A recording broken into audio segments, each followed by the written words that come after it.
तो ठीक हो गया। अब इसका जो लास्ट पार्ट है, ठीक है, इस टॉपिक का, वह है आवेशित किसी भी वस्तु या पदार्थ को आवेशित करने की विधियां।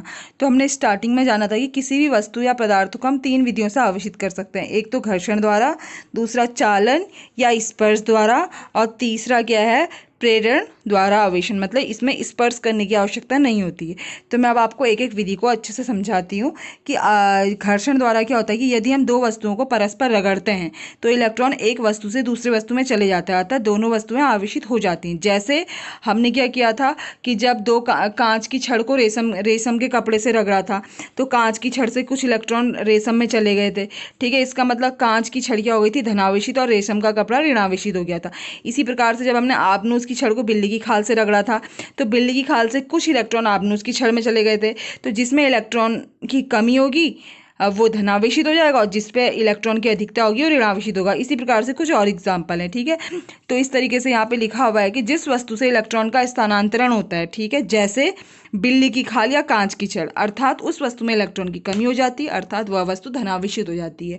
इसी प्रकार जिस वस्तु को इलेक्ट्रॉन प्राप्त होते हैं वह वस्तु ऋणावेशित हो जाती है, अर्थात उसमें इलेक्ट्रॉन की अधिकता हो जाती है। ठीक है, बादल भी घर्षण के द्वारा ही आवेशित होते हैं। ठीक है ना। और इसके बाद जो नेक्स्ट टॉपिक है वो है जो दूसरी विधि है किसी भी वस्तु या पदार्थ को आवेशित करने की, वो क्या, चालन या स्पर्श द्वारा। ठीक है, इस चालन या स्पर्श मतलब कि दो वस्तुओं को एक दूसरे के संपर्क में लाएंगे। ठीक है, तो जब किसी नाम से स्पष्ट हो जा रहा है, ठीक है ना, घर्षण मतलब कि आपस में रगड़ना, चालन या स्पर्श द्वारा मतलब कि एक दूसरे से टच करवाएंगे। तो जब किसी आवेशित चालक को किसी अनावेशित चालक, ठीक है, एक आवेशित चालक है और दूसरा अनावेशित चालक है, के संपर्क में लाया जाता है, तब दोनों चालकों पर समान प्रकृति का आवेश फैल जाता है। ठीक है, ऐसा इसलिए होता है क्योंकि संपर्क बिंदु पर कुछ इलेक्ट्रॉन का स्थानांतरण होता है। ठीक है ना। और इसमें एक चीज़ ध्यान देने वाली है बात है कि दोनों चालकों पर समान प्रकृति का आवेश हो जाता है। ठीक है, मतलब एक तो आवेशित है, माना कि धनावेशित है, और दूसरा है अनावेशित। तो जो चार्ज धनावेशित वस्तु पे है वही चार्ज अनावेशित वस्तु में भी आ जाएगा।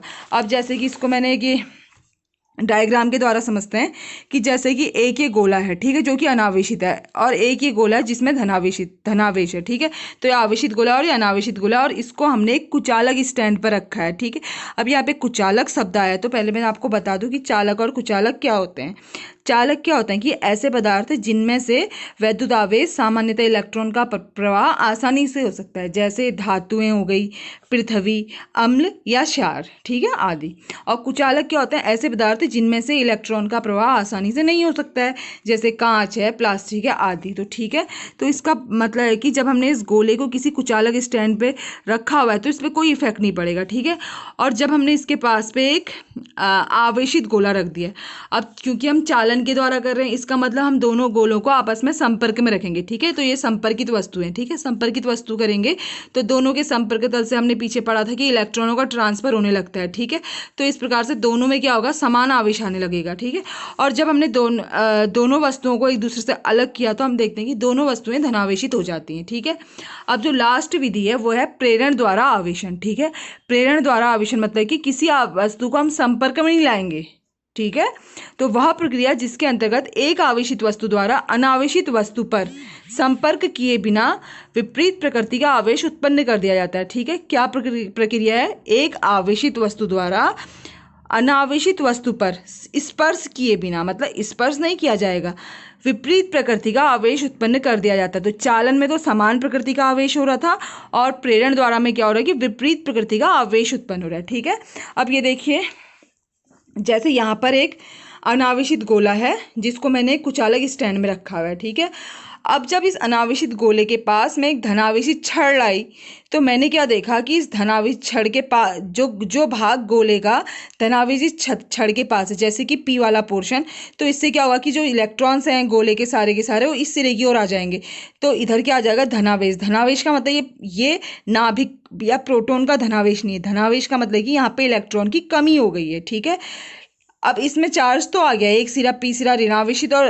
क्यू सिरा धनावेशित, लेकिन ये आवेशित नहीं हुआ, ये ध्रुवित हो गया। ठीक है, इसको हम आगे पढ़ेंगे भी कि ध्रुवण होता क्या है, ध्रुवित होता क्या है। ठीक है, और इसके बाद अब हम क्या करेंगे कि इस जो एक गोला है, क्योंकि हमने तो इसको आवेशित करना है, मतलब इसमें एक ही प्रकार का आवेश आएगा। ठीक है ना, तो अब हमने इस गोले को भू संपर्कित कर दिया, मतलब पृथ्वी से कनेक्ट कर दिया, ठीक है ना।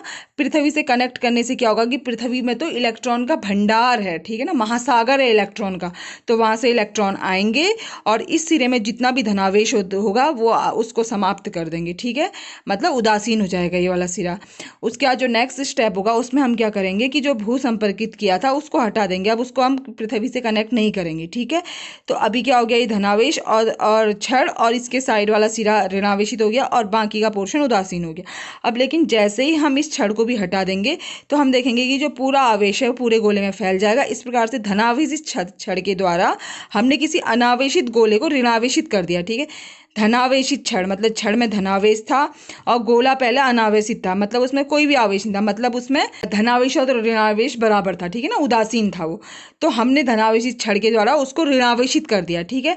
तो ये जो प्रेरण द्वारा आवेशन है ये डिफरेंट ये 5 स्टेप के द्वारा इसको एक्सप्लेन कर सकते हैं, ठीक है ना। Okay, thank you.